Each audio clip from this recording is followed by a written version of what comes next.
The bright afternoon sun shines peacefully over the lush treetop. Beneath the shade, Ronan sits slumped against the trunk with a heavy sigh. Clutching his head in disbelief, he struggles to accept the Grand Marshal's truth. Dark memories of the apocalyptic sky begin to flash through his mind. He remembers catching the bloodied Grand Marshal as giants tore the world apart. In her final moments, she pressed a glowing artifact into his mouth. Ronan choked in shock, demanding to know what she had made him swallow. She weakly explained that it was the legendary Orb of Time. That sacred relic was the secret behind her rise from a seamstress to supreme commander. A simple seamstress who ascended to become the greatest warrior of the Empire. She revealed that the divine sphere could turn back time up to 4 times. However, she had already burned through 3 of those precious chances. With only 1 chance left, she chose to entrust the future to Ronan. She believed he possessed the raw strength required to slay the giants. In her eyes, he was the sole key to preventing the end of their world. Leaning against his shoulder, she told him he needed to hone his skills further. She recalled his quiet wish on the battlefield to study at an academy. She urged him to seek out the Phileon Academy to refine his swordsmanship. The Imperial Academy was home to master warriors who could teach him everything. Before the light swallowed them, she asked Corporal Ronan for one last favor. She looked into his eyes with a faint, sorrowful expression. With blood running down her face, she gave a bittersweet, gentle smile. She asked him to tell her past self to stick to tailoring instead of warfare. She pleaded that her younger self never waste her life on the battlefield. She confessed that despite endless attempts, none of her plans ever stopped the giants. Every effort and sacrifice across multiple lifetimes had ended in utter ruin. The glowing vision of the ruined battlefield slowly fades away. Snapping back to reality, Ronan clutches his forehead in complete frustration. He screams into the air, praying that this is not just an elaborate dream. Overwhelmed, he bangs his head against the tree trunk, desperate to wake up. Nearby villagers pause on the road, staring in bewilderment at his strange antics. Suddenly pausing, the reality of traveling 10 years into the past truly hits him. He looks toward his hands, realizing what this second chance truly means. He firmly grasps his wooden practice sword lying in the grass. He steps forward with a heart pounding with newfound resolve. This miracle means he has another chance to protect his beloved sister. Ronan sprints across the sunny grass toward the village with fierce determination.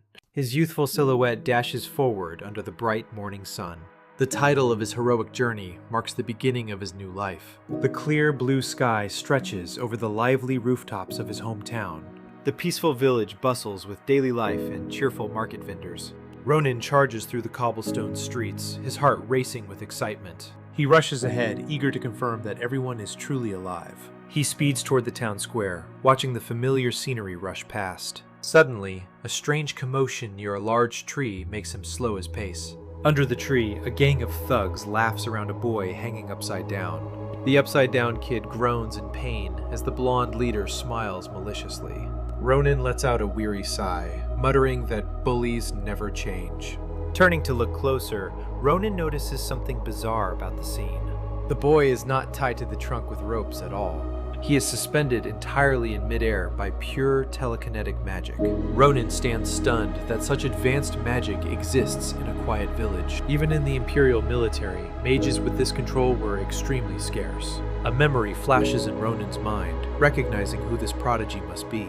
He recalls a legendary young mage who lived in this very village years ago. Nearby, the timid, pink-haired mage stands trembling with glowing blue mana. Marcel breaks into a cold sweat, struggling to keep the levitation spell active. He worries that keeping the boy upside down could cause fatal head injuries. The suspended boy weeps in agony, pleading for the torment to end. He cries that every copper went toward buying medicine for his sick mother. The blonde thug pats his cheek arrogantly, completely indifferent to his plight. He sneers that a sick mother means nothing and demands all the boy's coin. The bully winds up his arm, preparing to strike the helpless boy. He unloads a brutal slap across the victim's face, mocking his filial devotion. He strikes him repeatedly as the other lackeys chuckle in amusement. Turning around, the blonde thug barks a cruel order at the trembling mage. He orders Acel to hoist the victim all the way into the highest branches. Acel gasps in terror, protesting that dropping him from there could be fatal. The bully mocks Acel's crying, asking why he cares so much about the boy. His face darkens into a sinister, threatening scowl as he steps directly into the young mage's personal space. He threatens to hang Asel from the tree if he refuses. Mana flickers weakly around Asel's hands as sheer panic consumes him. The young mage feels crushed by despair at being forced into cruelty. He remembers the proud day he first showed his levitation magic to the town. All he ever wanted was to bring smiles and prove his talent was useful. He never imagined his gift would become a tool for village extortionists. Tears stream down his face as his trembling fingers struggle to hold the spell.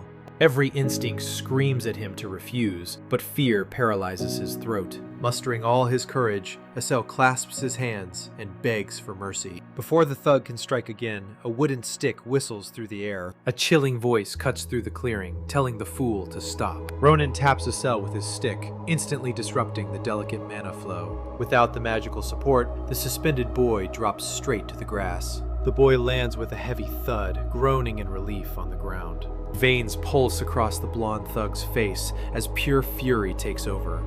He storms toward Asel, screaming about who gave him permission to let go. Asel cowers in terror, raising his hands to shield himself from the blow. Ignoring the shouting bully, Ronan casually strides past him without a glance. Resting his stick on his shoulder, Ronan tells the mage to ignore the loser. Asel gasps in surprise, recognizing Ronan as a local resident. Behind them, the blonde thug loses his temper over being completely disregarded. Ronan looks straight into Asel's eyes, asking where he learned telekinesis. Asel stammers that he learned it all from an old second-hand book. Ronan is astonished that self-study from a dusty grimoire yielded such talent. He reflects that this brilliant prodigy could be a vital asset in the war. Suddenly, the cold scrape of drawn steel rings loudly across the clearing. Ronan glances back, surprised that a petty delinquent owns a real sword. Humiliated, the blonde leader draws his broadsword with murderous intent. He snarls that Ronan's insolence today will cost him his life.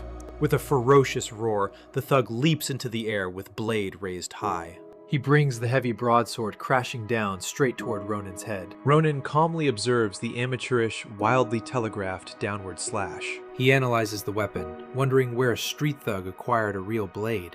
He knows that brute strength without technique is useless against a veteran. With an effortless sidestep, Ronan allows the steel to pass harmlessly by. The heavy blade strikes empty dirt, leaving the thug completely off balance. A spark of realization flashes across Ronan's sharp, golden eyes. Though his body is young, his battle-hardened reflexes remain fully intact. Countless life-and-death skirmishes on the front lines are carved into his muscle memory. Behind his youthful appearance stands the shadow of a lethal penal soldier. The reckless bully has no idea he has challenged an elite killer. Trying to save face, the thug scoffs that Ronan's dodge was pure luck. Brandishing his blade, he arrogantly demands that Ronan kneel and beg. He declares that cutting off an arm might be enough to spare his life. Ronan rolls his shoulder, answering with dry, dismissive sarcasm. The thug smirks vilely, adding that he will gladly look after Ronan's sister. Ronan stops instantly, his grip tightening as the temperature drops to freezing. The bully laughs, unaware of the fatal boundary he just crossed. Pure, suffocating bloodlust ignites within Ronan's crimson-tinted eyes. Before the words finish leaving the thug's lips, Ronan strikes at blinding speed. A gleaming arc slashes through the air faster than the eye can follow. The blunt wooden stick lands with the force of an executioner's blade.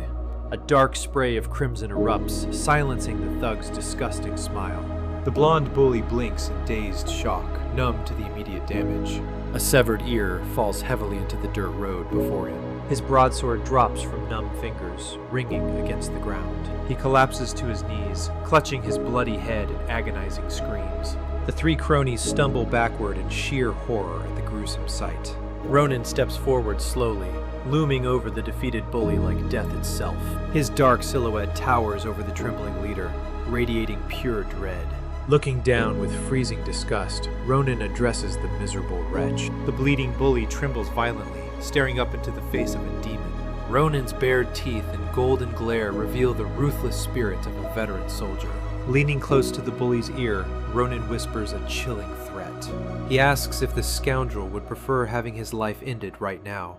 The entire clearing falls into dead silence beneath Ronan's terrifying pressure. The three lackeys stand paralyzed with cold sweat running down their faces. They stare in disbelief at how a wooden stick sliced off their leader's ear. Fresh blood drips steadily from the tip of Ronan's wooden weapon.